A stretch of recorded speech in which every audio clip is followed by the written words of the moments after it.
ചന്ദ്രനിൽ ഒരു hydrogen bomb സ്ഫോടനം നടത്തി ചന്ദ്രൻ്റെ ഒരു ഭാഗം തകർക്കാനായി അമേരിക്ക ഒരു പദ്ധതി ഇട്ടു എന്ന് വാർത്തകൾ കേൾക്കുന്നുണ്ട്.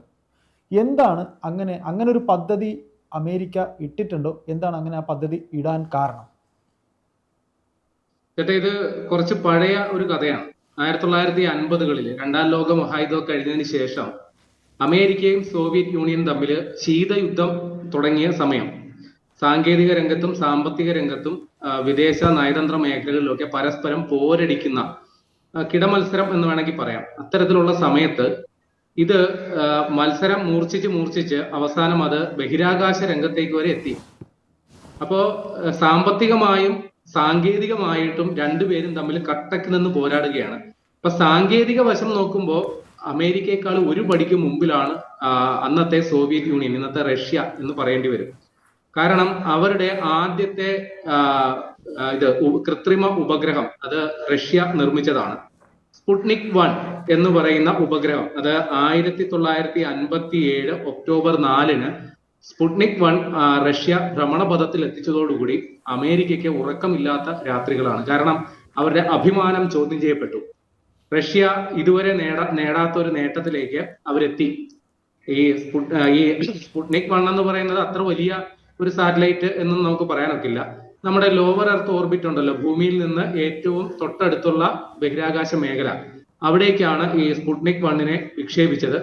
അത് ഈ റേഡിയോ തരംഗങ്ങൾ ട്രാൻസ്മിറ്റ് ചെയ്യുന്ന ഒരു കൃത്രിമ ഉപഗ്രഹമാണ്. വളരെ കുറഞ്ഞ കാലയളവ് മാത്രമേ അത് ഏതാണ്ട് 1444 തവണ മാത്രമാണ് അത് ഭൂമിയെ വലം വെച്ചത്. അതിനുശേഷം അത് തിരിച്ച് നമ്മുടെ ഭൗമ മേഖലയിലേക്ക് പ്രവേശിച്ച് കത്തി അമർന്നു പോയി. അപ്പൊ ഒരു റേഡിയോ ട്രാൻസ്മിറ്റ് ചെയ്യുന്ന ഒരു സാറ്റലൈറ്റ്, ഇവിടുന്ന് ഒരു റേഡിയോ സിഗ്നൽ വന്നു കഴിഞ്ഞാൽ തിരിച്ചതിങ്ങോട്ട് ബീപ് ശബ്ദം മാത്രം പുറപ്പെടുവിച്ച് ലോകത്തെമ്പാടുമുള്ള റേഡിയോ സിഗ്നൽ കിട്ടുന്ന സ്റ്റേഷനിൽ നിങ്ങൾ കിട്ടും എന്ന് മാത്രമേ ഉള്ളൂ.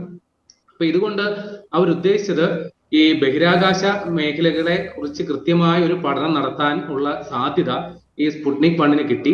അതിനുശേഷം റഷ്യ ഈ ഭൂഖണ്ഡാന്തര ബാലിസ്റ്റിക് മിസൈൽ പദ്ധതി നടപ്പിലാക്കിയത്, അല്ലെങ്കിൽ അതിന്റെ ആദ്യ പരിപാടി തുടങ്ങിയത് തന്നെ ഈ സ്പുട്നിക് 1 വിജയത്തോടു കൂടിയാണ്.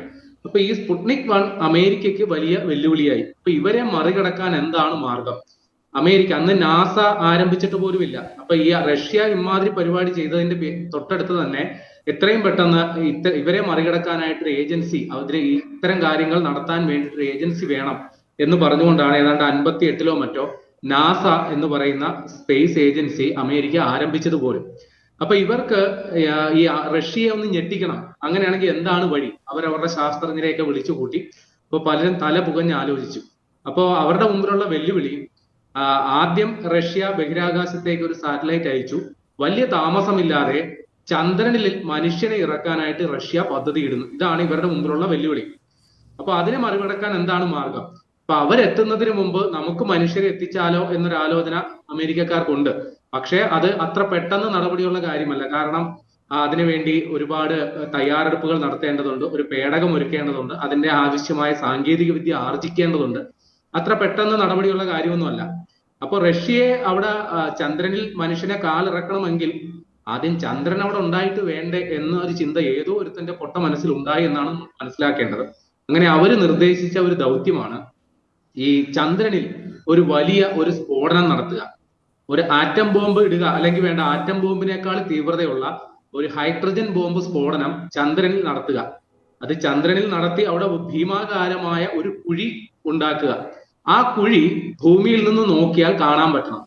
അങ്ങനെ നോക്കുമ്പോൾ അമേരിക്കയുടെ ഒരു ശക്തിയുടെ പ്രതീകമായിട്ട് ഭൂമിയിൽ നിന്ന് എവിടെ നിന്ന് നോക്കിയാലും അതവിടെ ഉണ്ടാകണം. ഇതായിരുന്നു അവരുടെ മനസ്സിൽ ആദ്യം ഉദിച്ച ആശയം. അപ്പൊ ഈ ഹൈഡ്രജൻ ബോംബ് വീഴ്ത്താനായിട്ട് അവരൊരു സ്ഥലവും കണ്ടെത്തി. അത് ഈ ടെർമിനേറ്റർ ലൈൻ എന്നാണ് അതിനെ വിളിക്കുക.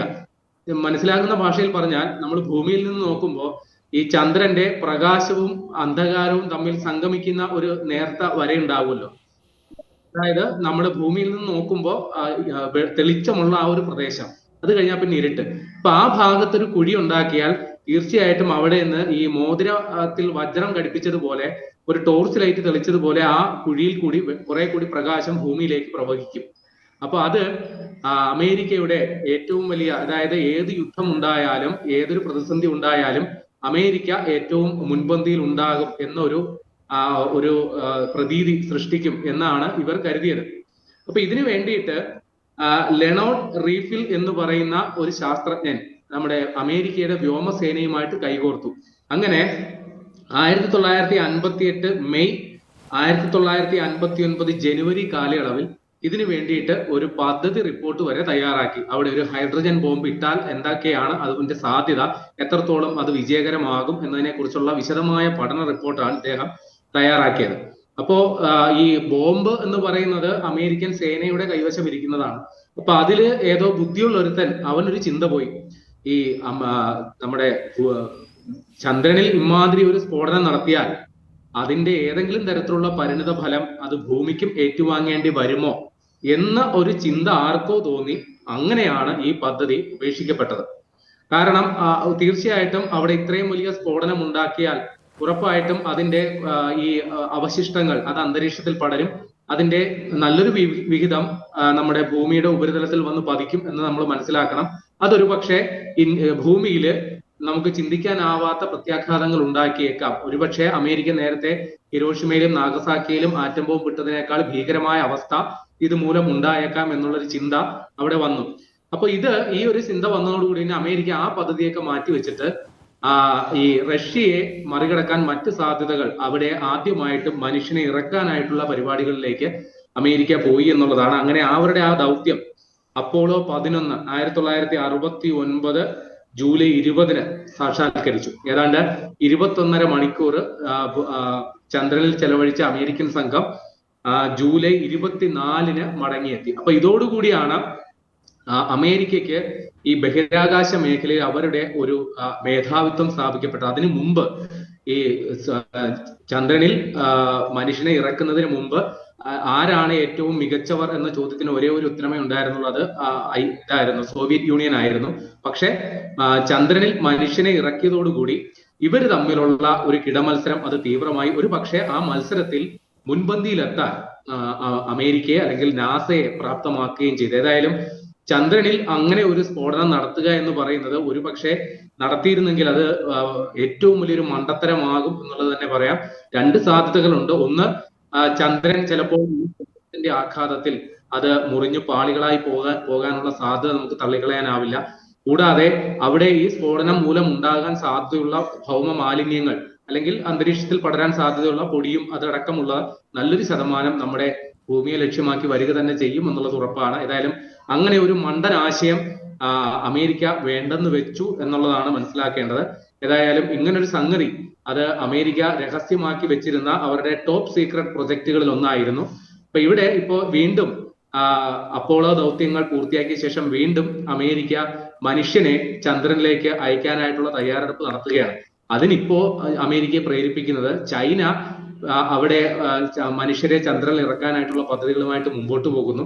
അപ്പൊ അത് അമേരിക്കയെ വീണ്ടും നേരത്തെ സോവിയറ്റ് യൂണിയനുമായിട്ടുണ്ടായ മത്സരത്തിന് സമാനമായി ഇപ്പൊ ചൈനയുമായിട്ടും അമേരിക്ക ഒരു മത്സരത്തിന് ഇറങ്ങുകയാണ്. സമീപകാലത്ത് തന്നെ വീണ്ടും മനുഷ്യരെ ചന്ദ്രനിൽ എത്തിക്കാനുള്ള പരിപാടികളിലേക്ക് അമേരിക്ക കടക്കും എന്ന് തന്നെയാണ് മനസ്സിലാക്കേണ്ടത്.